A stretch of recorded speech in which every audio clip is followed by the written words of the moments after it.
नमस्कार, स्वागत है आपका। आप देख रहे हैं न्यूज़ नेशन। मैं हूं आपके साथ संजय यादव। चुनाव बीत चुका है, लेकिन कुछ सीटें हैं जिनको लेकर इस वक्त सबकी निगाहें टिकी हैं। सबसे खास बात कहा जा रहा है कि यूपी की तमाम सीटों को लेकर जो उपचुनाव होने वाले हैं, लेकिन इसके अलावा एक और सीट जो दक्षिण भारत से आती है, केरल से आती है, वायनाड सीट। राहुल गांधी जब रायबरेली से सांसद चुने गए तो वायनाड उन्होंने छोड़ दिया। लेकिन सवाल है कि जब प्रियंका गांधी वाड्रा वहां पर चुनाव लड़ने जा रही हैं, तो क्या प्रियंका के लिए जिस तरीके का माहौल राहुल गांधी के पक्ष में था, क्या वैसा है? क्योंकि एक तरफ सीपीआई का विरोध, दूसरी तरफ कहा जा सकता है कि भारतीय जनता पार्टी भी इस बार बेहतर तैयारी के साथ वहां उतरती दिखाई देगी। और इन सब के बीच में सवाल है, कहीं प्रियंका गांधी वाड्रा वाकई में वायनाड जाकर फंस तो नहीं गई? पहला चुनाव लड़ेंगी, लेकिन वहां पर स्थितियां उस हिसाब से नहीं है जैसा कांग्रेस पार्टी आकलन कर रही, क्योंकि लेफ्ट पहले से भी राहुल गांधी के खिलाफ चुनाव लड़ चुकी है इसी चुनाव में। और इन सब के बीच में दरअसल भारतीय जनता पार्टी भी केरल में अपने काडर को मजबूत कर रही है, अपने कार्यकर्ताओं में जोश डाल रही है। और मैं आपको बताऊं कि बीजेपी के कार्यकर्ताओं की तरफ से यह संकेत भी दिया गया है कि अगर प्रियंका गांधी वहां पर जाते, चूंकि वो एक टोंट के तौर पर भी कहा जा सकता है कि जब कांग्रेस की तरफ से प्रियंका गांधी का नाम सेलेक्ट किया गया, तो जो 5 लोगों की टीम बैठी थी उनमें से 3 भारतीय जनता पार्टी से थे। रोहन भी हमारे साथ जुड़ रहे हैं। रोहन, आ जाइए आप, और इसको लेकर विश्लेषण करते हैं, फिर यूपी पर आएंगे। जी। जरा ये बताइए कि वाकई में प्रियंका गांधी के लिए वायनाड सेफ सीट लग रही है? संजय देखिए, राहुल जिस तरह से रायबरेली पर फोकस कर रहे हैं और प्रियंका को साउथ की दक्षिण भारत की कमान सौंपी गई है, ये अपने आप में एक बड़ा मसला है। क्योंकि दक्षिण भारत में राहुल के हटने के बाद प्रियंका को जाहिर तौर पर काफी काम करना पड़ेगा। और रायबरेली पर राहुल इस बार ज्यादा फोकस कर रहे हैं, यूपी पर ज्यादा फोकस है इस बार कांग्रेस का। तो मैंने इस पर आकलन किया था और रिसर्च भी किया था। यूपी में जिस तरह से कांग्रेस अपने आप को मजबूत करने पर फोकस कर रही है, राहुल का बैक टू बैक 2 बार रायबरेली जाना, एक ही महीने में 2 बार वो 2 बार रायबरेली गए। रायबरेली जाना, हाँ, जब यहाँ पर भगदड़ वाली जी, खबर थी वहां जी, पर भी पहुंच जाना, हाथरस, परिवार से मुलाकात जी, करना हाथरस जी, में, और हर छोटी बड़ी बड़ी घटना पर रिएक्शन देना। जी, जी।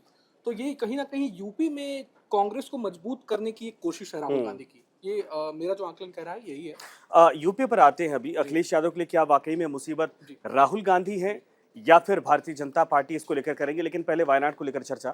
वायनाड में ये कहा जा रहा है कि वहां पर लेफ्ट एक बार फिर से प्रियंका के खिलाफ प्रत्याशी उतार सकती है, और इन सब के बीच में दरअसल वहां बीजेपी भी जी, इस बार बेहतर तरीके से समीकरण सेट जी, करेगी। जी। तो क्या प्रियंका गांधी वाड्रा ये माना जाए कि आसानी से चुनाव निकाल लेंगी, या प्रियंका का पहला चुनाव और वो एक तरह से कहा जाए कि फंस गई है देखिए, कोई भी वायनाड चुनाव जाकर? आसान तो नहीं होता है। चुनावी लड़ाई तो भाई दिलचस्प होगी ही। और इस बार बीजेपी ने तो केरल में अपना एक खाता भी खोल खाता लिया। भी खोल लिया है। एक सीट वहां जीतने में सफल भी रही है अच्छा, बीजेपी। दक्षिण भारत का जी, एक और कल्चर है, नेचर है। जी, वहाँ सबसे बड़ा नेता अब तक उभर कर वही आया है, अगर चंद्रबाबू नायडू को छोड़ जी, दें, जो जी, सुपरस्टार रहे हैं, जी, सुपरस्टार जो रहे फिल्मों से हैं। आए हैं। जी, और गोपी जो वहां से जीत कर आए बीजेपी हैं, सांसद जो। बीजेपी जी, सांसद है, मंत्री भी हैं, जी, जी। वो खुद सुपरस्टार हैं जी, केरल बिल्कुल। के। फ़िल्म स्टार्स को कहीं न कहीं वहाँ प्रोजेक्ट करने की कोशिश की जाती है। तो ये अपने आप में एक बार देखने वाली बात होगी, प्रियंका की जो इस बार चुनावी लड़ाई या चुनावी जंग जो है, हाँ, वो कैसे फ़तह कर पाती हाँ, है ना? और साथ ही साथ यूपी पर भी बात कर लें, हम्म, तो जिस तरह से आपका सवाल था कि क्या अखिलेश के लिए चुनौती क्या है? हम्म, तो आगामी यूपी उपचुनाव को अगर आप ध्यान में रखें, हम्म, तो कहा ये जा रहा था कि कांग्रेस जिस तरह से खुद को मजबूत करने की कोशिश कर रही है, हम्म, तो उसकी नज़र अब सपा के वोट बैंक पर भी जाने हम्म, लगी है। सपा कोटे की सीटों पर भी जाने लगी हम्म, है। कुछ समय पहले तो बातें ये भी आ रही थी, कहा जा रहा था कि सपा कोटे की सीटों पर कांग्रेस की नज़र है। हम्म, लेकिन अब सपा ज़ाहिर तौर पर अपनी कोटे की सीट कांग्रेस को देगी या नहीं, हम्म। और 2 लड़कों की जो जोड़ी जिसने लोकसभा में धमाल मचाया, वो जोड़ी बरकरार रह पाएगी या नहीं, इसके बाद ये अपने आप में बड़ा सवाल है। नहीं, राहुल तो 2003 से सक्रिय हैं। जी, ठीक है, चुनाव हारते रहे, जी, 2014 से बड़ी ज़िम्मेदारियाँ उनको पार्टी के भीतर मिली, जी, और उसके बाद लगातार ये जी, पहला चुनाव है जी, जिसमें, हालाँकि यूपी में कहा जा सकता है कि बहुत मिरेकल तो नहीं हुआ, जी, लेकिन सीटें ज़रूर बढ़ी ओवरऑल देखा जाए। जी। तो क्या राहुल गांधी का रायबरेली से स्टेबल रहना या यूपी में सक्रिय होना, आपको लगता है कि 3 दशक से जो पार्टी यूपी में पूरी तरीके से अपना जनाधार खो चुकी है, जी, 1 सीट, 2 सीट जो परिवार की सीटें हैं, उसको बचाने में सफल सिर्फ हो पाई किसी तरीके से, ज़ाहिर तौर वो पर यूपी में फिर से पैर जमा पाएगी? जी, ज़ाहिर तौर पर आप देखिए संजय, पिछले बार जिस तरह से अमेठी में राहुल गांधी को हार का सामना करना पड़ा था, हुँ, और इस बार कहीं न कहीं ऐसा मुझे लगा कि बीजेपी ने उनको अंडर एस्टिमेट किया, हुँ, है ना? तो अंडर एस्टिमेट करना ये बहुत बड़ी गलती थी बीजेपी हुँ, की। इस बार ज़ाहिर तौर पर इसी वजह से पूर्व केंद्रीय मंत्री स्मृति ईरानी हार गईं हुँ, और केएल शर्मा कांग्रेस के वहाँ से जीत गए। हुँ। लेकिन इस बार राहुल गांधी जिस तरह से रायबरेली पर फोकस कर नहीं, रहे हैं अपनी असल में माँ। क्या है, रायबरेली और अमेठी का जी, सेंटीमेंट अलग हाँ, होता है। वहाँ सपा भी जानती है कि हुँ। हमारे लिए स्कोप नहीं है। सिर्फ रायबरेली ही नहीं, आप देखिए ना, हाथरस भी वो गए थे, इसके हाँ। अलावा कई और जगह का दौरा उन्होंने किया है। है ना। सिर्फ रायबरेली को ही आप नहीं देखिए, तो ये दर्शाता है कि ये कांग्रेस को एक बार फिर यूपी में जीवित करने का एक उनकी कोशिश है, हाँ। कहीं ना कहीं ये। तो प्रियंका तो हाँ, कोशिश कर चुकी है 5 जी साल, कुछ जी। निकला उसका हल? प्रियंका का कोशिश का आपको रिजल्ट आपको देखने लल्लू को मिला? सिंह रहे, राज जी बब्बर जैसे नेता को प्रदेश अध्यक्ष बनाया गया, जी जी कितना प्रभाव पड़ा जी। था?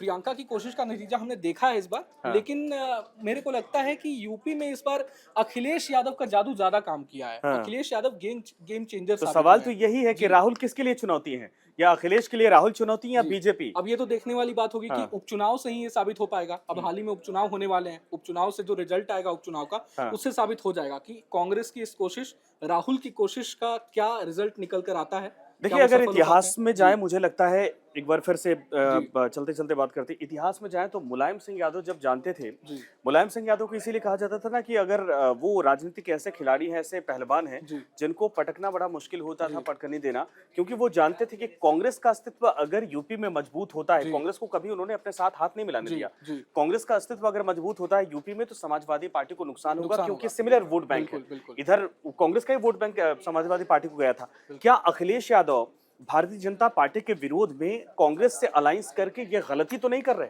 जो उनके पिता ने कभी नहीं की, वो अखिलेश यादव कर रहे हैं? देखिए, विपक्ष का इस समय मोटिव एक ही है, बीजेपी को हराना। हम्म और मुझे नहीं लगता कि इसके अलावा कोई और मोटिव होना भी चाहिए विपक्ष के अलावा, क्योंकि एक तो उनके पास अपनी साख बचाने की चुनौती है ना। तो अखिलेश यादव कांग्रेस के साथ गए तो उससे उनका ही फायदा हुआ है, कोई नुकसान तो हुआ नहीं है। सपा भी सबसे ज्यादा सीटें जीतकर यूपी से उभरी है, उन्होंने अपने पिता का रिकॉर्ड भी तोड़ दिया, मुलायम सिंह यादव का भी, है ना। तो ये अखिलेश के लिए कोई नुकसानदेह नहीं साबित नहीं, हुआ है। कांग्रेस तो भारतीय जनता पार्टी तो यही तो कह रही जी है जी कि कांग्रेस दरअसल वो बेल है जो पैरासाइट परजीवी है, जी दूसरी पार्टियों के सहारे पहले स्टेट में आती है और उसके बाद वहां के वोट बैंक में से इनमारी जी। करती है, उन्हीं को नुकसान वो हमने पहुंचाती देखा है। भी, वो मैंने आपको अब बताया अब भी। यही तो जी सवाल है जी कि अखिलेश, ऐसा नहीं कि अखिलेश अभी तो ठीक है, सीटें जी मिल गई, जी लेकिन आने वाले चुनाव में कांग्रेस मजबूत होती तो जी। उसका सीधा नुकसान समाजवादी पार्टी को। वो सपा और कांग्रेस कैसे अपने बीच तालमेल बिठाती है, हाँ। ये सबसे बड़ी चुनौती है अखिलेश के लिए भी और राहुल के लिए भी। क्योंकि जैसा मैंने आपको बताया कि अब उपचुनाव से पहले कांग्रेस की अच्छा, इस नजरें। बात को जी ममता जानती है, जी इसीलिए बंगाल में ममता सीधे तौर पर जी। कांग्रेस को कभी साथ नहीं आने दिया। नहीं साथ वो लाने जानती देगी। है कि कांग्रेस मजबूत हुई तो फिर जी टीएमसी जी कमजोर होगी। जी।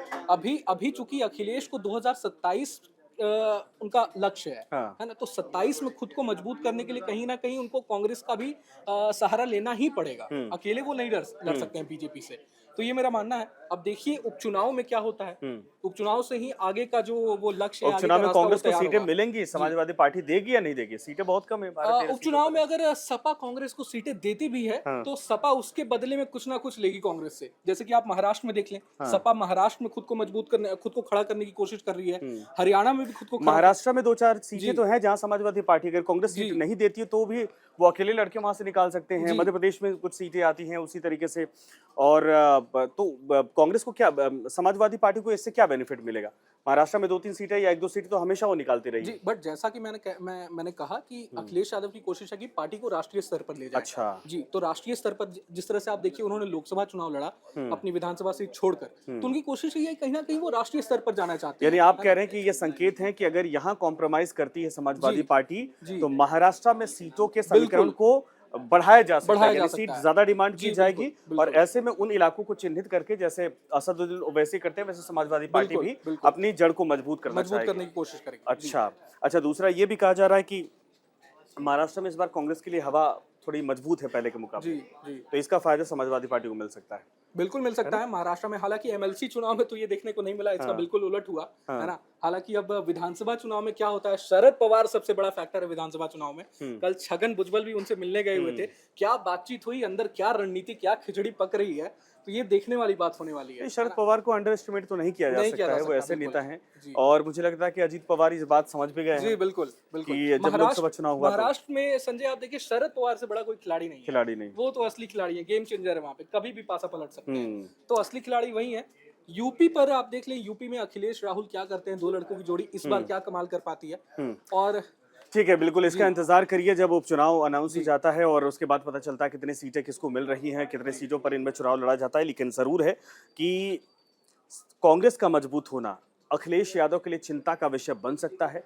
बस ये है कि अभी भारतीय जनता पार्टी की मजबूती की वजह से दोनों पार्टियां एक तो हैं, लेकिन अगर इनमें कांग्रेस का जनाधार बढ़ता है तो ये जितनी सिमिलर सोच वाली पार्टियां हैं, विचारधारा वाली पार्टियां हैं, अब तक ऐसा देखा गया क्या इसका समन्वय कुछ और रास्ता निकाला जाएगा? क्या अखिलेश यादव इस बात को समझते हैं या फिर इसको किस तरीके से आने वाले वक्त में यूपी की राजनीति, यूपी की जनता लेती है? इंतजार करिए, लेकिन बहुत कुछ इस बार जो बाई इलेक्शन होगा जी, इसमें चीजें बिल्कुल। साफ हो जाएंगी।